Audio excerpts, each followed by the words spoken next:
ओम तब कथामृतम तप्त जीवनम कविभिरीरितम कल्मषापहम श्रवण मंगलम श्रीमदाततम भुवि गृह्णन्ति ये भूरिदा जनः। শ্রীম কথিত শ্রী শ্রী রামকৃষ্ণ কথামৃত পাঠ। আমরা গতকাল ৩১ পরিচ্ছেদ শ্রীরামকৃষ্ণ দক্ষিণেশ্বরে ও ভক্তগৃহে ৩১ পরিচ্ছেদ পাঠ কিছুটা করেছিলাম। আজ বাকি অংশটি পাঠ করব। বলরামের পিতাকে শিক্ষা, তীর্থাদি কর্ম, গলায় মালা, ভেক আচার কতদিন। তীর্থ, গলায় মালা, আচার এসব প্রথম করতে হয়। বস্তুলাভ হলে, ভগবান দর্শন হলে বাহিরের আড়ম্বর ক্রমে কমে যায়। তখন তার নামটি নিয়ে থাকা আর স্মরণ মনন। এখানে একটি পাদটিকা আছে, পাঠ করি। यस्तात्मरतिरेव स्यात् कार्यं न विद्यते परे ब्रह्मणि विज्ञाते समस्तैर्नियमैरलं तालवृन्तेन किं प्रयोजनं प्राप्ते मलय मारुते। गीता ৩:১৭, তৃতীয় অধ্যায়, শ্লোক ১৭। ১৬ টাকার পয়সা এক কাঁড়ি, কিন্তু ১৬টি টাকা যখন করলে তখন আর অত কাঁড়ি দেখায় না। তাদের বদলে যখন একটি মোহর করলে তখন কত কম হয়ে গেল। আবার সেটি বদলে যদি একটু হীরা করো তাহলে লোকে টেরই পায় না। গলায় মালা, আচার প্রভৃতি না থাকলে বৈষ্ণবেরা নিন্দা করেন। তাই কি ঠাকুর বলিতেছেন যে ঈশ্বর দর্শনের পর মালা, ভেক এসবের আঁট তত থাকে না। বস্তুলাভ বলে বাহিরের কর্ম কমে যায়। শ্রীরামকৃষ্ণ বলরামের পিতার প্রতি।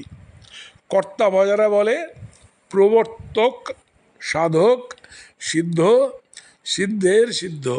প্রবর্তক ফোঁটা কাটে, গলায় মালা রাখে, আর আচারী সাধক তাদের অত বাহিরের আড়ম্বর থাকে না, যেমন বাউল। সিদ্ধ যার ঠিক বিশ্বাস যে ঈশ্বর আছেন।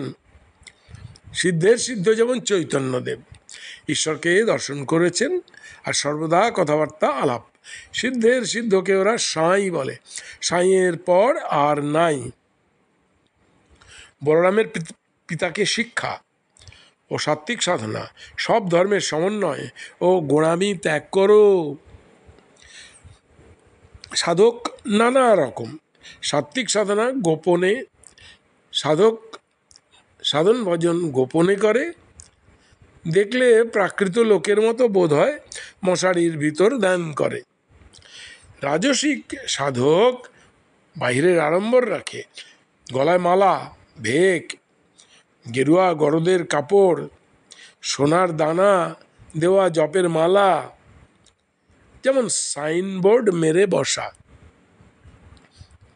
বৈষ্ণব ভক্তদের বেদান্ত মতের অথবা শাক্ত মতের উপর তত শ্রদ্ধা নাই।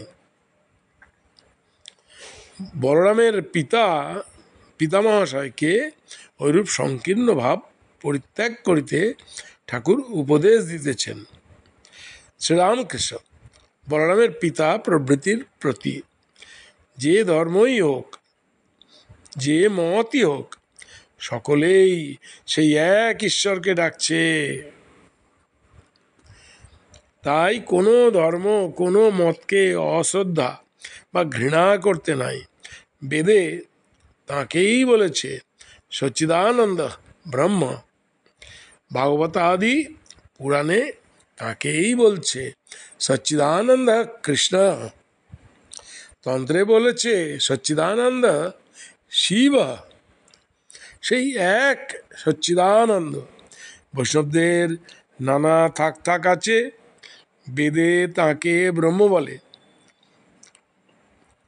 একদল বৈষ্ণবেরা তাকে বলে আলেখ নিরঞ্জন। আলেখ অর্থাৎ যাকে লক্ষ্য করা যায় না।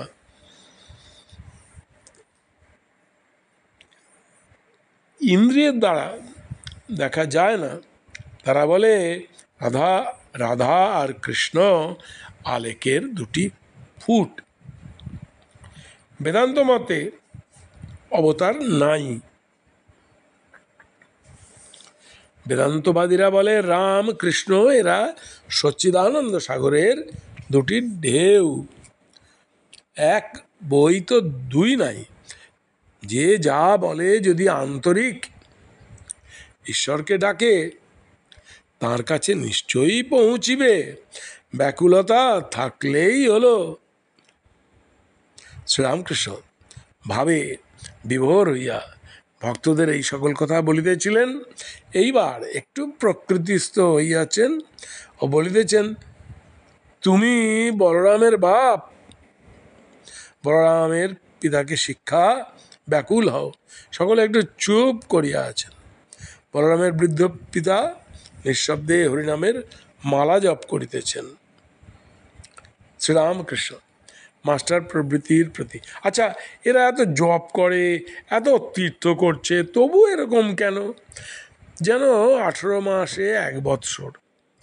হরিশকে বললুম, কাশি যাওয়ার কি দরকার যদি ব্যাকুলতা না থাকে? ব্যাকুলতা থাকলে এখানেই কাশি। এত তীর্থ এত জপ করে হয় না কেন? ব্যাকুলতা নাই। ব্যাকুল হয়ে তাকে ডাকলে তিনি দেখা দেন। যাত্রার গোড়ায় অনেক খচমচ করে, তখন কৃষ্ণকে দেখা যায় না। তারপর নারদ ঋষি যখন ব্যাকুল হয়ে বৃন্দাবনে এসে বীণা বাজাতে বাজাতে ডাকে আর বলে, প্রাণ হে গোবিন্দ মম জীবন, তখন কৃষ্ণ আর থাকতে পারেন না। রাখালদের সঙ্গে সামনে আসেন আর বলেন, ধবলি রও ধবলি রও। আজ 31 পরিচ্ছেদ পাঠ এখানে সমাপ্ত হলো। নমস্কার। অগ্নিরঞ্জনং নিত্যম অনন্ত রূপম ভক্তানুকম্পা ধৃত বিগ্রহং বৈ ঈশাবতারং পরমেশমিঢ্ঢম তং রামকৃষ্ণং শিরসা নমামঃ।